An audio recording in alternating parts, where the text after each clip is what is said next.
Hello everyone, my name is Vinay. Welcome to my channel life. आज हम discuss करेंगे Covid और वैक्सीन के जो मिस इन्फॉर्मेशन है हमारे सोसाइटी में। बहुत ज़्यादा मिस इन्फॉर्मेशन और सोशल मीडिया में मिस इन्फॉर्मेशन फैला जा रहा है, उसके बारे में थोड़ा सा क्लियर करते हैं। तो आप एंड तक देखिए, बहुत सारा इन्फॉर्मेशन है जो आपको ज़रूरत पड़ सकती है। तो आप एंड तक देखिए और लाइक, शेयर एंड सब्सक्राइब कीजिए चैनल को।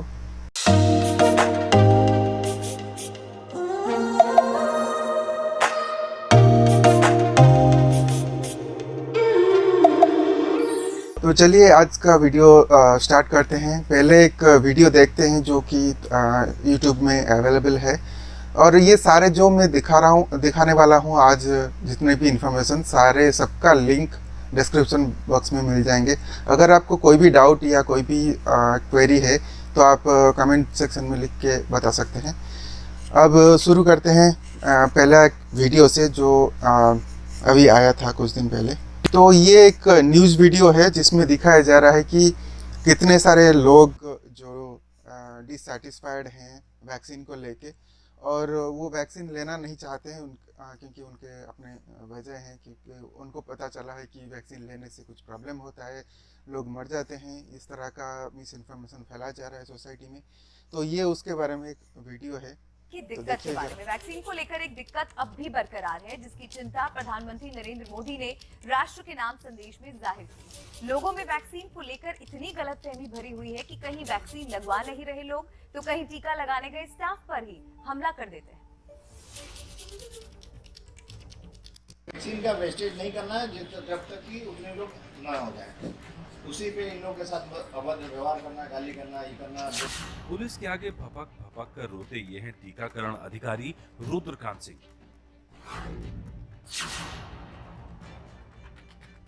दरअसल यूपी के जमानिया के देवेथा गांव में टीकाकरण कर रही टीम के साथ गांव के लोगों ने बदतमीजी और मारपीट की, जिसके बाद टीम को पुलिस में शिकायत दर्ज करानी पड़ी।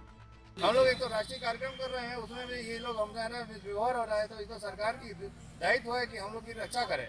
जब तक हमारी रक्षा नहीं होगी हम लोग काम नहीं करेंगे। बोल रहे थे लोग कि ग्राम प्रधान है, हम लोग नहीं जानते हैं कि कौन थे वो। अगर लगे बोलने की काय ना खुल रहे, ऐसे मतलब उल्टा सीधा लगे बोलने सब। फिर वहाँ पे स्केल रखा, मतलब इंचार्ज कौन है, कौन इंचार्ज है इसमें।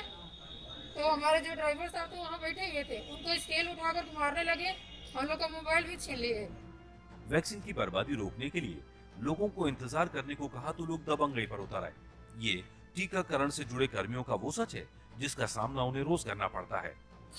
यूपी के बाद ये चलते हैं बिहार की राजधानी पटना, जहां सीएम आवास से महज 1 किलोमीटर दूर टीकाकरण को लेकर अफवाहों ने टीकाकरण की रफ्तार को धीमा किया हुआ है।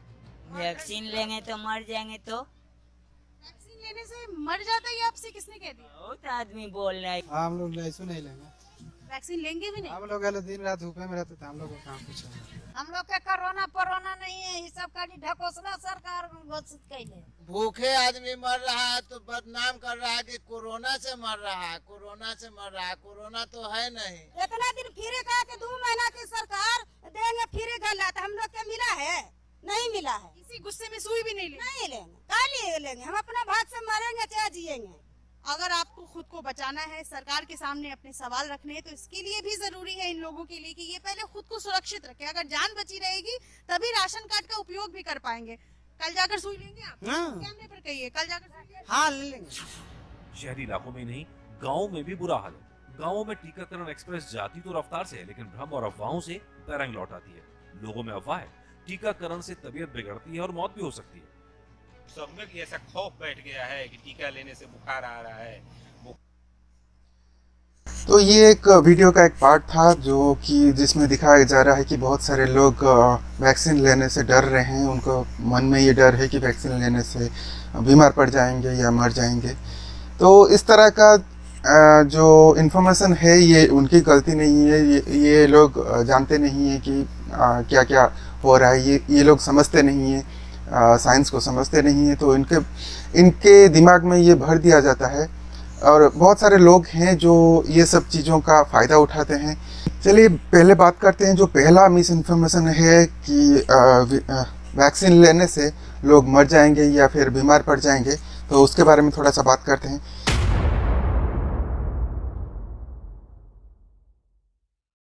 लोग समझते हैं कि ये जो डेथ हो रहा है या फिर जो फीवर हो रहा है ये वैक्सीन के वजह से हो रहा है, ना कि कोरोना वायरस की वजह से।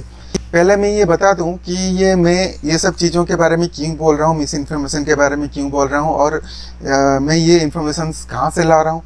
ये इन्फॉर्मेशन जो है ये सारे ऑनलाइन अवेलेबल हैं और पब्लिश्ड डाटा हैं। जो पब्लिश डाटा जो कि बहुत सारे साइंटिस्ट अप्रूव कर चुके हैं। ये पब्लिकेशन कैसे आते हैं, ये पब्लिकेशन कोई भी ऐसे छाप नहीं देता है, मतलब ऑनलाइन पब्लिकेशन कोई भी नहीं ला सकता है पब्लिकेशन। ये कोई एक काम करता है, ये रिसर्च करता है और रिसर्च बेसिस पे वो जर्नल्स को भेजे जाते हैं और वो जर्नल में बहुत सारे एडिटर्स होते हैं। वो एडिटर्स क्या करते हैं, वो एडिटर्स उस फील्ड में जो कि उस रिसर्च के रिलेटेड फील्ड में जो भी साइंटिस्ट हैं दुनिया भर में उनके पास भेजते हैं रिव्यू करने के लिए। और वो रिव्यू होने के बाद उनको अगर कुछ प्रॉब्लम लगा, कुछ क्वेश्चंस आंसर किए नहीं गए हैं उस आर्टिकल में, तो वो फिर जो ऑथर हैं जो कि रिसर्च किए हैं वो उस पर उनके पास भेजते हैं कि ये सब चीज़ें हमें आंसर, इस सब चीज़ों का आंसर हमें चाहिए, आप फिर से ये सब काम करके हमारे पास भेजिए। और फिर वो काम करके उनके पास भेजते हैं एडिटर्स। फिर क्या करते हैं, वो चीज़ों को वो रिव्यूअर नहीं, कुछ दूसरे रिव्यूअर्स के पास भेजते हैं रिव्यू करने के लिए और उनको बताते हैं कि पहले ये चीज़ें रिव्यू किया गया था और ये सारे चीज़ें क्वेश्चन किया गया था और ये अभी इनका आंसर्स हैं। अगर फिर वो दोबारा वो रिव्यूअर उनको कुछ प्रॉब्लम लगता है वो फिर क्वेश्चन करता है। इस तरह का बहुत सारे फैक्ट्स क्लियर होने के बाद ही जाके पब्लिश किया जाता है। तो ये कोई भी ऐसे पब्लिश नहीं कर सकता है। तो वो पब्लिश जो डाटा है उसको समझने के लिए सब लोग नहीं समझ पा रहे हैं, इसीलिए तो ये ज़्यादा मिस इन्फॉर्मेशन फैला जा रहा है। क्योंकि मैं एक साइंस के फील्ड से हूँ, साइंटिस्ट हूँ, काम करता हूँ रिसर्च में। क्योंकि और ये बता दूँ कि हालांकि मैं ये कोरोना वायरस या फिर वैक्सीन पे काम नहीं करता हूँ। मैं काम करता हूँ कैंसर रिसर्च पे, मेरा टॉपिक है कैंसर पे।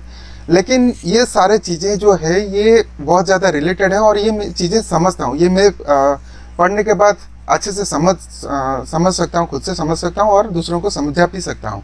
इसलिए मैं इसके बारे में बोलने का सोचा कि ये जो मिस इन्फॉर्मेशन है इसको क्लियर थोड़ा किया जाए। जो पहला मिस इन्फॉर्मेशन है कि ये वायरस जो है ये जो इसका वैक्सीन है ये वैक्सीन ही लोगों को मारता है। ये बहुत ज़्यादा गलत है। क्योंकि अगर हम बात करें कि कोवैक्सीन के बारे में, कोवैक्सीन एक ऐसा वैक्सीन है जो कि ये देखिए, ये एक कोरोना वायरस है, एक टिपिकल कोरोना वायरस का कार्टून है। जो कोवैक्सीन है, पहले कोवैक्सीन के बारे में बात करते हैं क्योंकि कोवैक्सीन हमारे अपना मतलब देश का वैक्सीन है।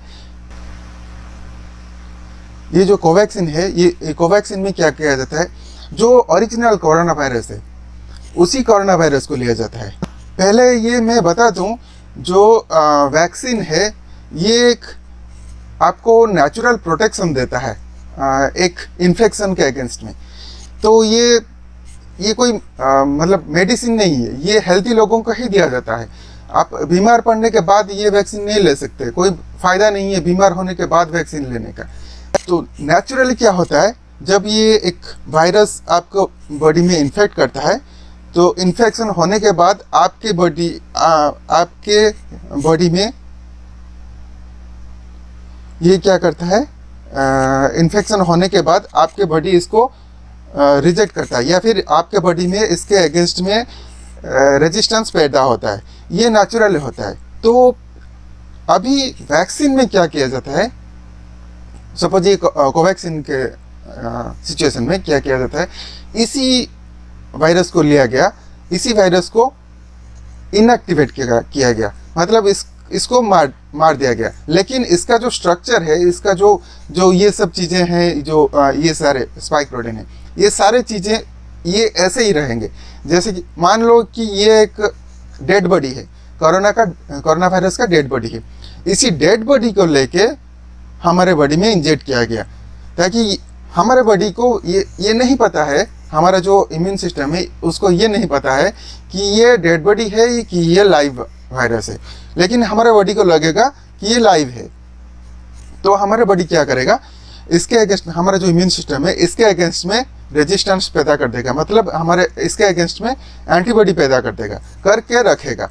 अब जब ओरिजिनल जो लाइव वायरस, जो ओरिजिनल वायरस जब कभी हमें इन्फेक्शन हो गया, बाहर किसी से इन्फेक्शन हो गया, तब जब ये हमारे बॉडी में फिर से आएगा, तो पहले से ही इसके अगेंस्ट में हमारे बॉडी में एंटीबॉडी बना हुआ है, तो ये एंटीबॉडी क्या करेगा, इसको बाइंड करेगा, करके इसको इनएक्टिवेट कर देगा। तो यही है एक बेसिक प्रिंसिपल वैक्सीन का।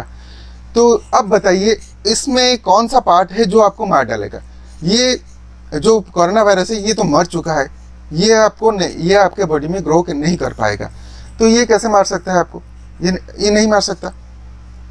अब ये जो एंटीबॉडी पैदा हो रहे हैं ये नेचुरली भी पैदा होते हैं। हर रोज़ आपके बॉडी में कोई ना कोई पैथोजन एंट्री करता है, हर रोज़ आपको कोई ना कोई वायरस या बैक्टीरिया इन्फेक्ट करता है। तो हमारे इम्यून सिस्टम क्या करता है, उनके अगेंस्ट में हर रोज़ लड़ता रहता है। तो ये एक नेचुरल प्रोसेस है, इसमें कोई मरता नहीं है।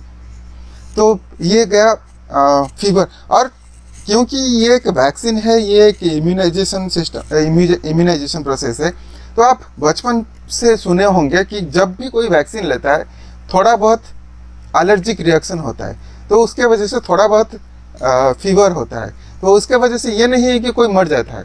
हमने भी बहुत सारे वैक्सीन लिया है बचपन से, उसके वजह से कोई मरा नहीं है। तो ये क्या पहला मिस इन्फॉर्मेशन। अब थोड़ा बात करते हैं, ये जो मिस इन्फॉर्मेशन है ये आता कहाँ से है?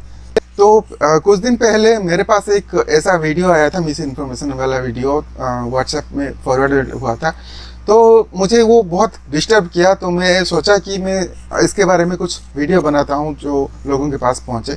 तो वो देखते हैं क्या था वो मिस इन्फॉर्मेशन। तो ये वो वीडियो है जिसमें वो मिस इन्फॉर्मेशन बहुत सारे ऐसे वीडियो आते हैं, लेकिन मेरे पास ये एक एग्जाम्पल है। ये एक एग्जाम्पल है, ऐसे नहीं है कि यही एक वीडियो है, लेकिन बहुत सारे ऐसे वीडियो हैं जिसमें मिस इन्फॉर्मेशन फैला गया है। तो पहला ये एक वीडियो देखते हैं, इसमें क्या मिस इन्फॉर्मेशन है। कर रहे हैं डॉक्टर विश्वरूप राय चौधरी की, तो चलिए आपकी मुलाकात आज उनसे करवाते हैं। नमस्कार सर, बहुत बहुत स्वागत है आपका। थैंक यू, धन्यवाद। सर, सबसे पहले तो हमारे जितने भी दर्शक हैं वो यही जानना चाहेंगे कि वैक्सीन की जो वैक्सीनेशन का प्रोसेस चल रहा है इंडिया में, दिल्ली में, तो फर्स्ट डोज तो लग चुकी है ऑलमोस्ट, और सेकंड डोज अब लग रही है, तो इस पर आप क्या कहेंगे? देखिए, डोज तो कभी खत्म नहीं होने वाला। अगर आप सोचते हैं सेकंड डोज लगा के छुट्टी हो जाएगी, वो होने नहीं वाला। सेकंड के बाद थर्ड आएगा, थर्ड के बाद फोर्थ आएगा। यूँ मानो कि ये जो भी डोज लग रहा है, यूँ मान लो कि ये सारा कुछ एक्चुअली काम करता है, तब भी इसकी जो अवधि होती है किसी वैक्सीन की या इस वैक्सीन की, since it is for influenza, flu, right, flu virus जो होता है उसकी एंटीबॉडी हमारी बॉडी में, चाहे वो वायरस आके बनाए चाहे वैक्सीन की मदद से आप बनवाएं, it last for about 2-3 months. 2-3 महीने के बाद वो जो एंटीबॉडी बने थे जिसकी वजह से आपने वैक्सीन लगाया, वो गायब हो जाते हैं। यानी कि हर 3 महीने बाद आपको वैक्सीन लगाते रहना पड़ेगा। तो मतलब जीवन भर हर 3 महीने में आपको वैक्सीन लगाना है। अभी तो पहला डोज हुआ है, फिर दूसरा, फिर बोलेंगे नहीं तीसरा, फिर होगा चौथा, वो तब तक जब तक आप मर नहीं जाए। ये देखिए, ये बोल रहे हैं कि जो हर 3 महीने के बाद आपको ये वैक्सीन का डोज लगाया जा रहा है, ये बहुत ज़्यादा गलत है। मैं इसका लिंक भी दे दूंगा डिस्क्रिप्शन सेक्शन में। तो जो डेटा अभी तक आया है उसके हिसाब से ये देखा गया है, क्योंकि ये बहुत दिनों से नहीं दिया गया था, अभी जितने भी डेटा है उसके हिसाब से देखा गया है कि जो इसका एंटीबॉडी है अभी तक 6 महीने के बाद भी बहुत अच्छे से एंटीबॉडी आपके बॉडी में अवेलेबल हो सकता है। और ये बहुत सारे पब्लिश्ड डाटा हैं जो आप देख सकते हैं। तो ये एक पहला गलत बात है इस वीडियो में। जी, तो ये बहुत ही खास जानकारी आपने दी है, क्योंकि जितने भी मेरे हिसाब से लोग हैं वो इसी बेस पे, और जितनी भी रिपोर्ट सामने आई है उन्होंने यही बोला है कि सेकंड डोज की बात जो है एक परमानेंट छुट्टी काइंड ऑफ है, कि लोगों को प्रोटेक्शन काफ़ी हद तक कोरोना से मिल जाएगी। लेकिन आप एक बड़ी बात यहाँ पे कह रहे हैं कि वैक्सीनेशन लगाने के बाद भी आपको हर 3 महीने में एक डोज लेने की ज़रूरत है, क्योंकि एंटीबॉडीज़ जो है 3 महीने में मर जाती हैं एक तरह से। तो ये एक बहुत बड़ी बात आपने इस टाइम पे कही है। तो इसके साथ एक और चीज़ आपसे जानना चाहेंगे कि कोरोना की जो थर्ड वेव आ रही है, क्योंकि अभी लोगों में काफ़ी डर है कि दोबारा लॉकडाउन होगा, क्या होगा, और जिस तरह से हमने पहले के हालात देखे थे, ऑक्सीजन की वजह से जिस तरह की किल्लत है, हॉस्पिटल्स की जो कमी रही है, तो उस पर आप क्या कहेंगे? जो थर्ड वेव आ रही है उसको लेकर आप लोगों को क्या कहना चाहेंगे? देखिए, थर्ड वेव को समझने के लिए तो सेकंड वेव और फर्स्ट वेव को समझना पड़ेगा। अभी आपने ऑक्सीजन की बात की। देखिए, ऑक्सीजन जो है ना ब्रह्मांड में, हमारे पृथ्वी में बहुत सारा है, और जिसको लगता है ऑक्सीजन की कमी है, अगर आप किसी भी ऐसे पेशेंट को देखेंगे जो ब्रीथ नहीं कर पा रहा है, ब्रीथ नहीं कर पाना और ऑक्सीजन की कमी होना दो डिफरेंट बातें हैं। ब्रीथ नहीं कर पाना वो बॉडी में, लंग्स में दिक्कत है, वो ऑक्सीजन की कमी नहीं है। ऐसे पेशेंट को हमने साथ, यहाँ पे एक बात है कि इनको शायद ये समझ नहीं है कि जब भी बात किया जाता है कि ऑक्सीजन की शॉर्टेज है, उसका मतलब नहीं है कि एनवायरनमेंट में ऑक्सीजन की शॉर्टेज है। उसका मतलब ये है कि बॉडी में ऑक्सीजन की शॉर्टेज हो रही है। मतलब बॉडी को जितना ऑक्सीजन चाहिए उतना ऑक्सीजन नहीं मिल रहा है, वो चाहे किसी वजह से हो। और जो कोविड के केसेस में क्या होता है कि जो ऑक्सीजन शॉर्टेज होते हैं, क्योंकि लंग्स हमें जितना ऑक्सीजन देना चाहिए उतना ज़्यादा नहीं दे पाता है, क्योंकि लंग्स जो वायरस है वो लंग्स को अफेक्ट करता है और लंग्स का जो टिश्यू है वो उसको डिग्रेड कर देते हैं। तो उस वजह से, वायरस के वजह से हालांकि नहीं होता है लंग्स में डिग्रेडेशन। लंग्स में जो डिग्रेडेशन होता है वो अपना इम्यून सिस्टम की वजह से होता है, क्योंकि हमारा इम्यून सिस्टम को लगता है कि ये इन्फेक्टेड है। जो आप अगर मेरे पहले भी वीडियो देखे होंगे तो आप समझ जाएंगे कि कैसे इन्फेक्शन होता है।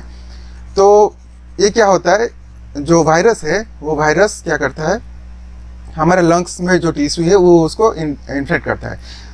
इन्फेक्शन के बाद जो भी टिश्यूज़ हैं और या फिर सेल्स हैं वो हमारे इम्यून सिस्टम के लिए फॉरेन बन जाते हैं। हमारे इम्यून सिस्टम क्या करता है, वो सारे जो टिश्यू हैं उसके साथ वायरस को डिस्ट्रॉय करने में लग जाते हैं। उसके वजह से क्या होता है, हमारे लंग्स के टिश्यू भी डिस्ट्रॉय हो जाते हैं।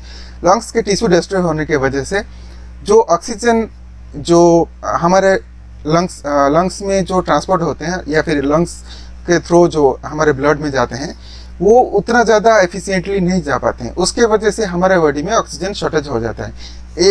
ये नहीं है कि ऑक्सीजन एनवायरनमेंट में शॉर्टेज हो जाता है। 1000 पेशेंट ठीक किए, उनमें 1/3 पेशेंट इसी कैटेगरी के हैं। खासतौर पे वो लोग जो दवाइयों के असर से अपने लंग्स को डैमेज करते हैं, रेमडेसिविर एक्सेट्रा। तो वो कोविड की वजह से नहीं वो उनकी स्थिति आई है, वो उन कोविड के ट्रीटमेंट की वजह से ये स्थिति आई है कि जब उनको ब्रेथलेसनेस हुआ।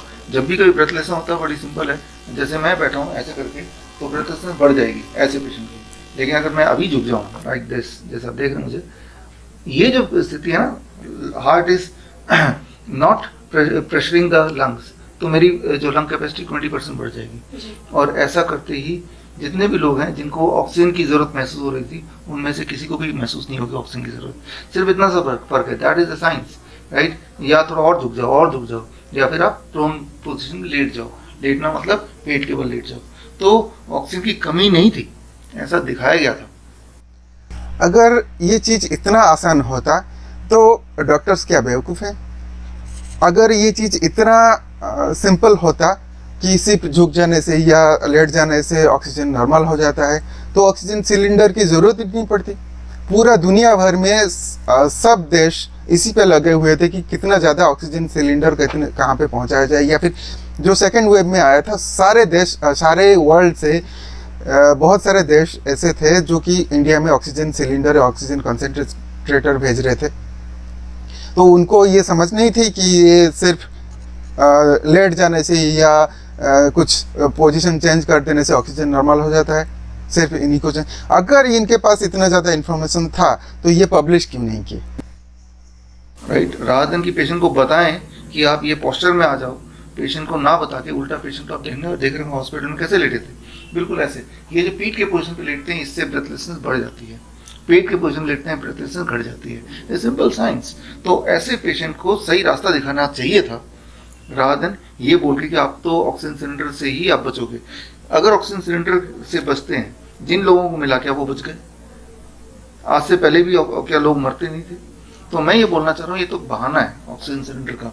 एक्चुअली पेशेंट ने अपनी हालत खुद खराब कर ली। जिन लोगों ने रेमडेसिविर, हाइड्रोक्सीक्लोरोक्विन, लेपिनोविर, फेविफ्लू, इस तरह की दवाइयाँ जिन लोगों ने, एक इन्फॉर्मेशन ये है कि रेमडेसिविर और हाइड्रोक्सीक्लोरोक्विन ये ये सब चीज़ें जो है ये बोल रहे हैं, ये इंडिया में यूज ही नहीं होता है। डॉक्टर्स ये चीज़ें कोई भी पेशेंट को आजकल नहीं देते हैं। पहले से ये लग रहा था कि ये इससे थोड़ा सा रिकवर चांसेस हो गए, लेकिन बाद में पता चला कि ये चीज़ें इतना ज़्यादा हेल्प नहीं करते हैं, तो ये चीज़ें अब नहीं चल रहे हैं। उन्होंने लिया, उनकी हालत ख़राब हो गई, और हालत ख़राब हो गई तो ब्रेसलेस हुआ, निमोनिया हुआ, और तब बोल रहे देखो जी कोरोना ने ऐसा कर दिया, ये दूसरी लहर है। दूसरी लहर कोरोना लाया नहीं है, कोरोना के ट्रीटमेंट दूसरी लहर लेके आई है। अब इससे आते हैं आपका सवाल, तीसरी लहर। तीसरी लहर कोई आने नहीं वाली, इसको लाया जाएगा। अभी आज ही की बात है, एक नया दवाई का अप्रूव कर दिया है इंजेक्शन को। ये लहर लाया कैसे जाता है वो मुझे समझ में नहीं आता। एक बात थी कि मतलब पूरे दुनिया भर में सारे गवर्नमेंट से जो जितने भी साइंटिस्ट या फिर डॉक्टर्स, गवर्नमेंट, इतने सारे लोग हैं, तो उनको पता नहीं चलता है कि लाया कैसे जाता है। हमारा जो इकोनॉमी है कोरोना के वजह से कितने ज़्यादा ख़राब इकोनॉमी हो गया, तो गवर्नमेंट को ये पता नहीं है कि वो लाया जाते हैं कोरोना वायरस का जो लहर है वो लाते हैं और फिर लॉकडाउन करते हैं और फिर लोगों को घर में रहने देते हैं और फिर अपना इकोनॉमी ख़राब करते हैं। 16 जनवरी जब से वैक्सीनेशन शुरू हुआ, आप देखेंगे तभी से केसेस बढ़ने लगे। तो वो वैक्सीन के साइड इफेक्ट्स हैं जिसे कोरोना के मरीज बता रहे हैं, राइट। तो अगर आप थर्ड वेव से बचना चाहते हैं तो सिर्फ इतना कीजिए, do not go for vaccination, number 1। Number 2, do not go for so called Covid treatment protocol. तो इनका ये सजेशन है कि do not go for vaccination. तो वैक्सीनेशन ना लेके ये कह रहे हैं कि सब लोग नॉर्मल हो सकते हैं, अगर वैक्सीनेशन लेंगे तो ये प्रॉब्लम करेगा। तो ये सब चीज़ें जो जब नॉर्मल लोगों के पास पहुंचती है, जिनको समझ नहीं है साइंस की, तो वो लोग ये सब मानने लग जाते हैं। तो यही प्रॉब्लम है, यही सब प्रॉब्लम है जिनके वजह से लोग इतना डिस्ट्रेस हैं और वैक्सीन लेने से डर रहे हैं। एक और मिस इन्फॉर्मेशन था जिसके बारे में थोड़ा बात करेंगे कि जब हम वैक्सीन लेते हैं, वैक्सीन में कोरोना वायरस इंजेक्ट किया जाता है जिसकी वजह से लोग बीमार पड़ जाते हैं।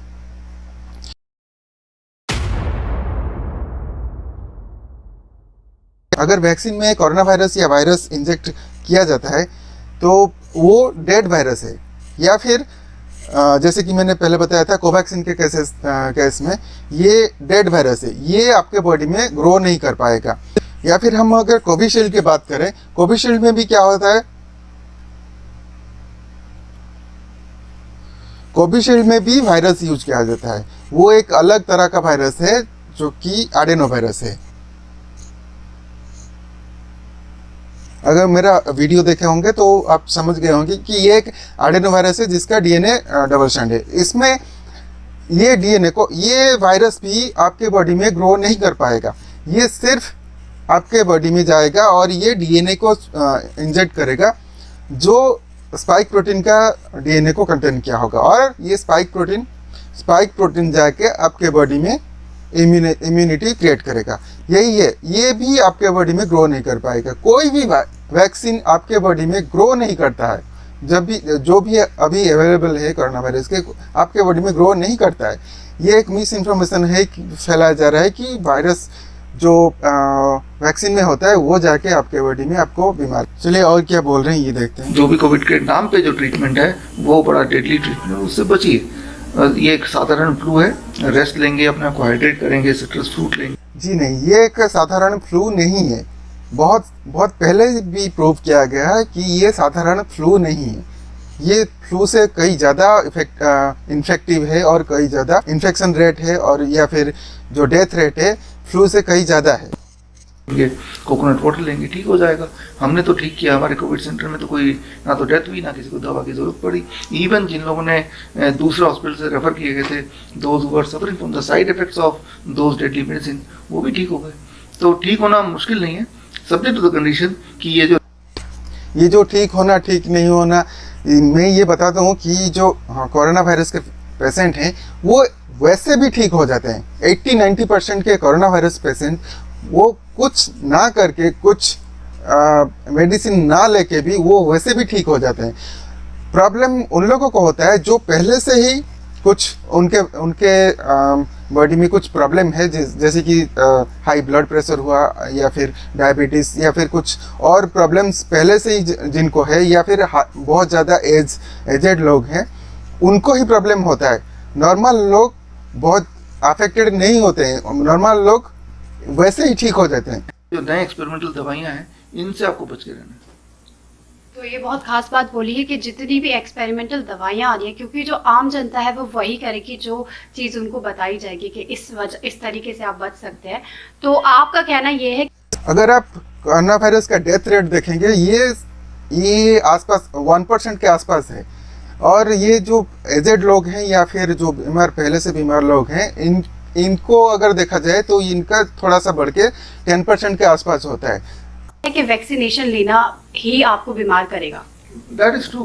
वैक्सीनेशन से आप बचने नहीं वाले, आप देख ही रहे हैं जिन लोगों ने वैक्सीनेशन लिया क्या वो बच गए, क्या प्रोटेक्टेड है किसी भी तरह से? Not all. और वो एक बर्डन हो गया, वैक्सीन के जो अपने साइड इफेक्ट्स थे वो बर्डन हो गया, वो बीमार पड़ जाते हैं। तो वो बचाने के लिए नहीं है आपको, वो आपको ख़त्म करने के लिए, बीमार करने के लिए है। अगर आप सोचते हैं उससे किसी भी रूप में बचेंगे, आप एक काम कीजिए, मैं एविडेंस देता हूँ। लैंसेट जो दुनिया का सबसे बड़ा जर्नल है, उसमें आप गूगल में टाइप कीजिए लैंसेट और टाइप कीजिए elephant is not in the room, elephant is not in the room. जैसे ही ट्राई करेंगे तो जो वैक्सीन मार्केट में है इन सारी वैक्सीन की एफिकेसी सामने आ जाएगी। और वो एफिकेसी ये है इन नटशेल, ये जो 2 वैक्सीन है इसको लेने से आपका कोरोना से बचने की संभावना 1% बढ़ती है। ओनली 99% नहीं, 1%। वो मैं आपको एग्जाम्पल दिया ना, बचा के देख लीजिए। एट ऑन द अदर, चलिए ये जो बोल रहे हैं कि एक कहीं पे इनका एविडेंस है, देखिए इनका एविडेंस किस तरह का होता है। ये जो एविडेंस दिए ये आधा सच है, आधा सच भी एक झूठ के जैसा होता है। आधा सच ये है कि हाँ इस तरह का एक पब्लिकेशन आया है, लेकिन वो उसका जो बेसिस है वो नहीं बताया ये। चलिए ये बताते हैं, हम वही करते हैं। ये जो बताए कि गूगल में टाइप कीजिए लैंसेट। चलिए ये है गूगल, हम इस पे टाइप करते हैं Lancet.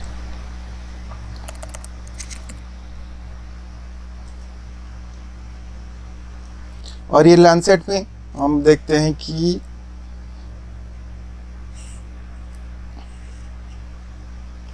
Elephant not in the room. अब हम यहाँ पे टाइप करते हैं।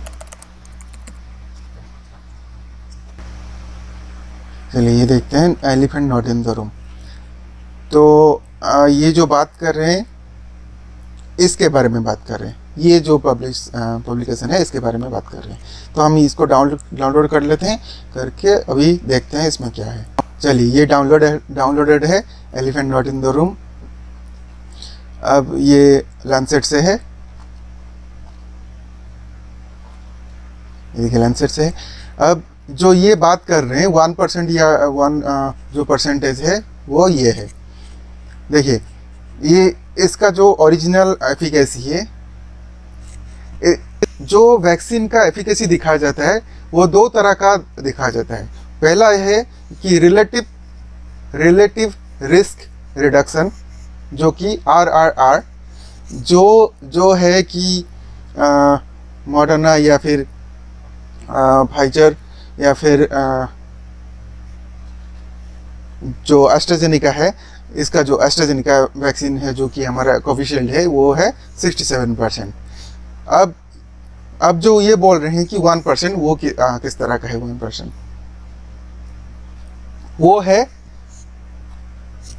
वो है एब्सोल्यूट रिस्क रिडक्शन। ये दोनों में डिफरेंस इनको शायद पता नहीं या फिर ये बताना नहीं चाहते हैं। और एब्सोल्यूट रिस्क रिडक्शन जो है वो एस्ट्राजेनिका का है 1.3%। पहले मैं ये समझा देता हूँ कि ये दोनों में डिफरेंस क्या है। ये जो पहला जो risk reduction, relative risk reduction RRR है वो है 67%। उसका मतलब ये है, हम 2 कंडीशन लेंगे यहाँ पे।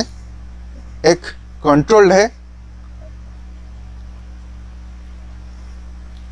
2 ग्रुप हैं, एक कंट्रोल ग्रुप जो कि वैक्सीन नहीं लिए हैं और एक वैक्सीनेटेड ग्रुप है।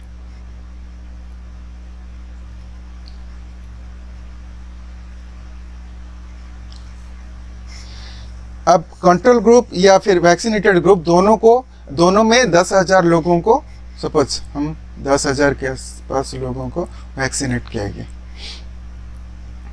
कंट्रोल ग्रुप में भी 10,000 लोगों को लिया गया जिनको वैक्सीन नहीं दिया गया, और वैक्सीनेटेड ग्रुप में 10,000 लोगों को लिया गया जिनको वैक्सीन दिया गया।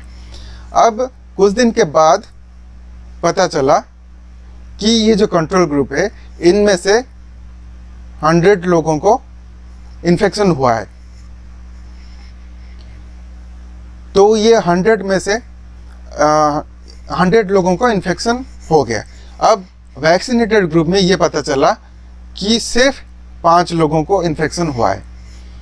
तो अभी ये देखेंगे कि ये इसके अगेंस्ट में ये 100 है, ये 5 है, तो मतलब इसके अगेंस्ट में ये 95%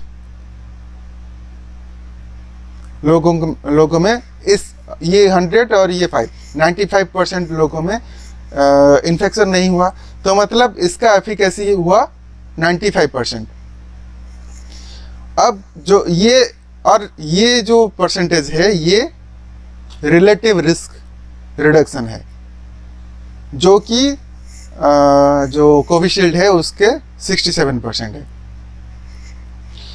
अब जो नॉर्मली जो मार्केट में अवेलेबल है वो ये डेटा है, और उसका मतलब ये है अगर आप वैक्सीन लेते हैं तो ये चांस है कि आपके पास 95% चांस है कि आपको कोरोना वायरस इन्फेक्ट नहीं करेगा। तो RRR का मतलब यही होता है। अब ARR मतलब एब्सोल्यूट रिस्क रिडक्शन क्या होता है वो देखते हैं। ये 10,000 में से जो 100 लोगों को इन्फेक्शन हुआ है, 10,000 में 100 लोग मतलब 1% इन्फेक्शन हुआ है, और वही 1% में कितने लोगों को इन्फेक्शन नहीं हुआ है, तो उसके रेस्पेक्ट में ये बन गया 0.95%। तो ये जो महाशय बोल रहे हैं ये इसी डाटा को बोल रहे हैं। अब ये है 0.95% जो है वो ARR है, एब्सोल्यूट रिस्क रिडक्शन। ये डाटा जो है ये बहुत सारे फैक्टर से अफेक्ट होता है। मतलब जैसे कि 10,000 में से 100 लोगों को इन्फेक्शन हुआ है, तो ये बहुत ज़्यादा ये एनवायरनमेंट पे डिपेंड करता है। कितने लोग, ये 100 लोगों को क्यों इन्फेक्शन हुआ वो उस पर डिपेंड करता है। 100 लोगों को इन्फेक्शन होने के वजह मतलब ये मास्क पहने हुए थे या फिर नॉर्मली लोगों में रह रहे थे, और नॉर्मल लोगों में कितने ज़्यादा इन्फेक्शन हो रहा था, कितने टाइम लगा, ये बहुत सारे फैक्टर से अफेक्टेड होता है। तो क्योंकि इतना ज़्यादा टाइम नहीं था, ये नॉर्मली जो वैक्सीन जो डिस्कवरी होते हैं उस पर ये सब चीज़ें देखा जाता है। क्योंकि इतना ज़्यादा टाइम नहीं था ये कोरोना वायरस के केस में, तो इसको इतना ज़्यादा वैल्यू नहीं दिया गया। इसका मतलब ये नहीं है कि सारे वैक्सीन इनएफिशिएंट थे। ये जो बोल रहे हैं ये एक मिसलीडिंग इन्फॉर्मेशन है, ये पूरा इन्फॉर्मेशन नहीं दे रहे हैं। तो ये जो ARR है इसको यूज किया जाता है नंबर्स NNV के लिए, numbers needed to be vaccinated. एक पॉपुलेशन में कितने सारे लोगों को वैक्सीन दिया जाने के वजह से ये हर्ड इम्यूनिटी आएगा, तो उसके लिए ये यूज किया जाता है। एक और खास बात ये करेंगे, हम आपसे पूछेंगे कि जितने भी दर्शक है वो ये भी जानना चाहेंगे कोरोना तो है, तो उससे बचा किस तरह जाए, क्योंकि अगर वैक्सीनेशन नहीं करवाना है और बीमार पड़ने की बात तो आपने की है कि आप अपने आप को हाइड्रेट रखें, सिट्रिक फ्रूट खाएं, लेकिन उससे पहले की अगर हम बात करें, जिस तरह की बात सरकार कर रही है, मेडिकल टीम्स बोलती हैं कि 2 गज की दूरी रखें, हाथ सैनिटाइज करें बार, उस पर आपका क्या कहना है कि किस तरह से लोग आपके तरीके से बच सकते हैं? 2 बातें हैं। जितनी बार आप मास्क लगाते हैं आप अपने कार्बन डाइऑक्साइड को इनहेल करते हैं। जितना ज़्यादा कार्बन डाइऑक्साइड इनहेल करेंगे that will create a situation in the body called hypercapnia. More carbon dioxide, more illness, right, and you are more prone to infection of the respiratory tract. तो ये जो mask है वो police से बचने के लिए तो लगा लें आप, अदरवाइज मास्क से बचें। याद रखें ये एक बहुत बड़ा मिस इन्फॉर्मेशन है कि ये कह रहे हैं कि मास्क ना पहनिए, मास्क पहनने से कार्बन डाइऑक्साइड अंदर जाएगा।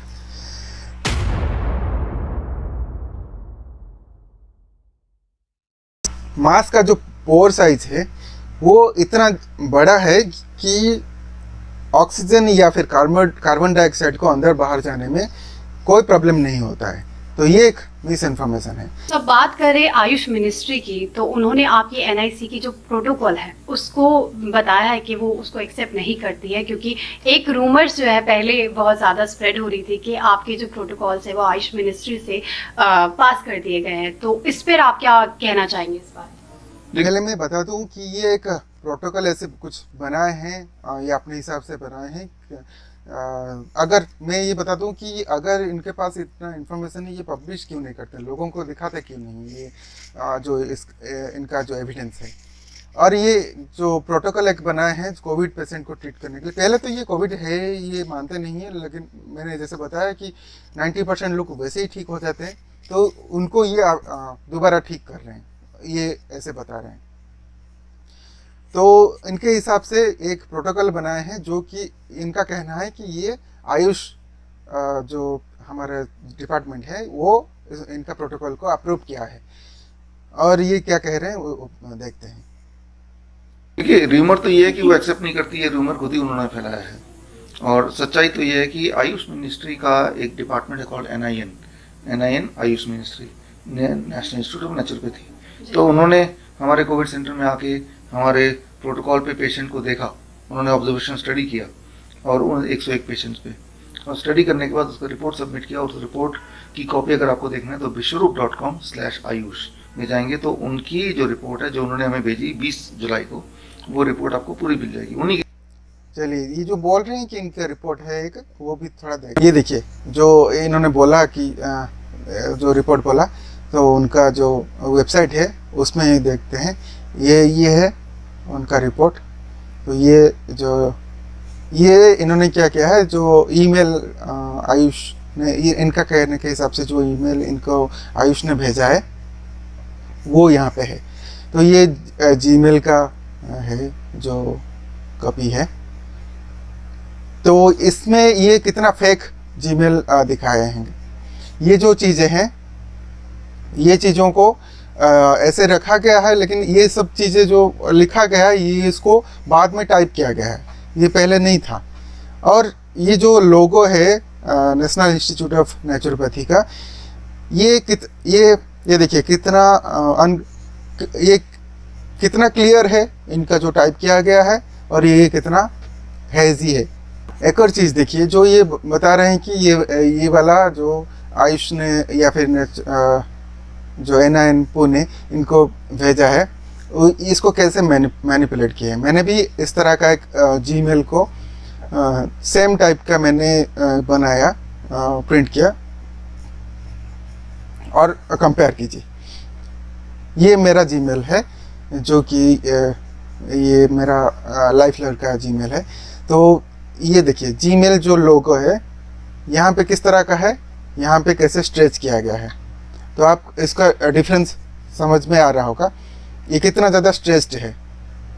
ये देखिए कितना छोटा है, और इसका कंपैरिजन कीजिए तो इससे समझ में आ रहा होगा ये कितना ज़्यादा फ्रॉड है, ये कितना ज़्यादा झूठ बोल रहे हैं।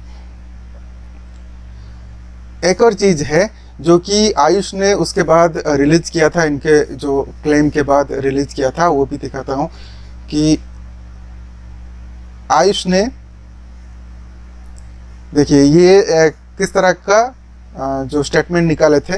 ये देखिए, ये protocol developed by neuro influenza, इनको अप्रूव नहीं किया था। तो 28 जुलाई को इन्होंने पब्लिश किया था कि ये कहते हुए कि इन्होंने इस तरह का कोई चीज़ को अप्रूव नहीं दिए हैं। ये देखिए नाइस प्रोटोकॉल। तो ये सारे इंफॉर्मेशन जो ये दे रहे हैं, ये सारे गलत इंफॉर्मेशन दे रहे हैं। तो उसके साथ साथ और भी बहुत सारे वीडियोस हैं जो सोशल मीडिया पे आ रहे हैं, तो उनके बारे में वो सारे वीडियो तो अभी नहीं देख सकते। जो उसका जो मैटर है वो थोड़ा सा डिस्कस करते हैं। तो इसमें बताया जा रहा है कि जो मिस इन्फॉर्मेशन है, तो एक एक करके मिस इन्फॉर्मेशन देखते हैं। एक और मिस इन्फॉर्मेशन है जो बोल रहे हैं कि जो वैक्सीन लेने से इनफर्टिलिटी बढ़ता है।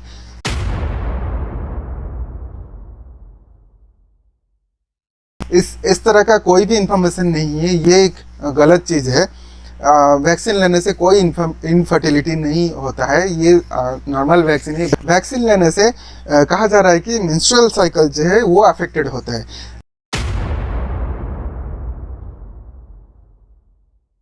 लेकिन ये भी एक मिस इन्फॉर्मेशन है। इससे कुछ इस तरह का कोई भी रिपोर्ट आज तक नहीं है। कुछ लोग क्या सोच रहे हैं कि वो बाहर काम कर रहे हैं, मतलब खेत में काम कर रहे हैं, फार्म में काम कर रहे हैं, तो इसके वजह से उनको वैक्सीन लेने की कोई ज़रूरत नहीं है, तो वैसे भी इम्यूनिटी उनके पास है।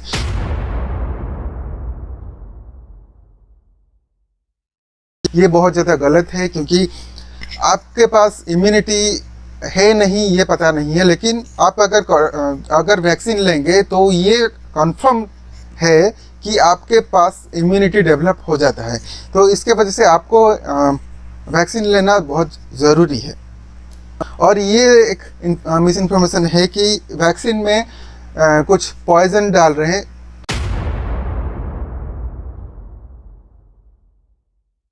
तो ये आप सोचिए, गवर्नमेंट अपने लोगों को मारने में क्यों लग जाएगी? गवर्नमेंट के पास इतना दिमाग नहीं है कि ये वैक्सीन में पॉइजन डाल के लोगों में इंजेक्ट कर रहे हैं। तो ये एक मिस इन्फॉर्मेशन है। हाँ, एक और है कि जो वैक्सीन है, वैक्सीन में पानी डाल के इंजेक्ट किया जा रहा है।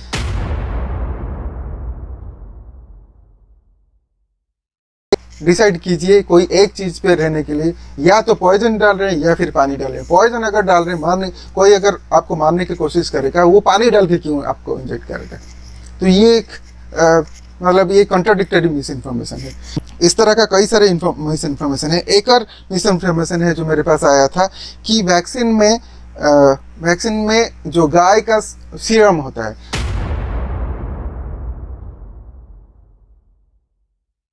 अगर आप मेरा वीडियो देखे होंगे पहले, जो कि वैक्सीन कैसे डेवलप होता है, जो मैंने डिस्क्राइब किया था कि वैक्सीन में क्या क्या चीज़ होता है, वैक्सीन में इस तरह का कोई भी चीज़ नहीं होता है। ये मैं 100% श्योरिटी के साथ बोल सकता हूँ कि वैक्सीन में इस तरह का चीज़ को नहीं होता।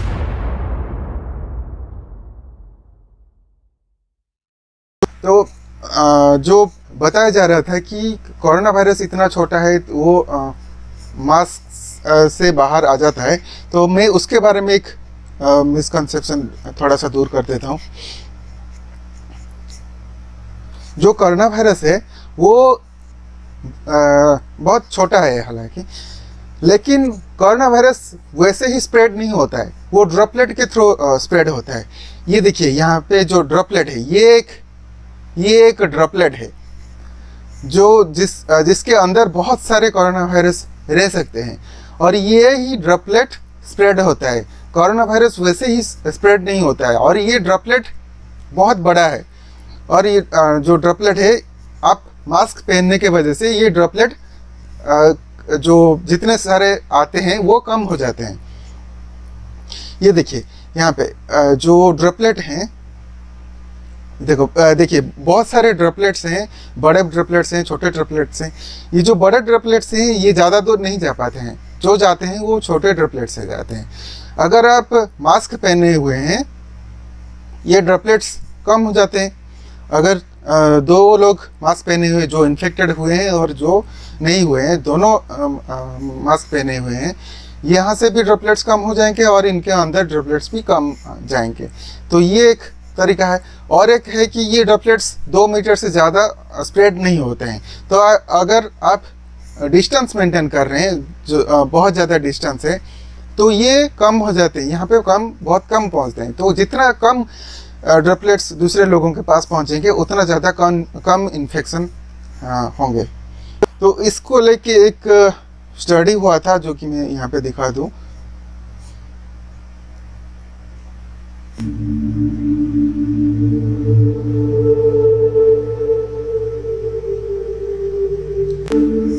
ये एक स्टडी है जो मास्क पहनने के बाद, ये बिना मास्क पहने, ये मास्क अलग अलग तरह का मास्क पहने हुए हैं। आप देखिए, खुद देखिए, ये जो ड्रॉपलेट है बिना मास्क पहने कैसे स्प्रेड हो रहा है, और ये मास्क पहनने के बाद कितना ज़्यादा ड्रॉपलेट कम हो गया। तो अलग अलग मास्क का इफिकेसी अलग अलग होता है। तो ये देखिए, इसका जो लिंक है ये भी मैं डिस्क्रिप्शन में डाल दूँगा।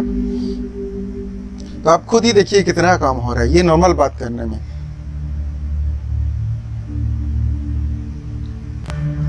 और ये कॉफिंग नो मास्क है, ये क्लॉथ मास्क है, ये सर्जिकल मास्क है।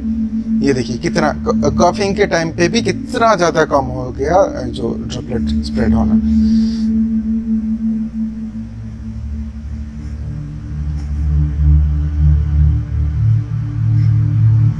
और स्नीजिंग में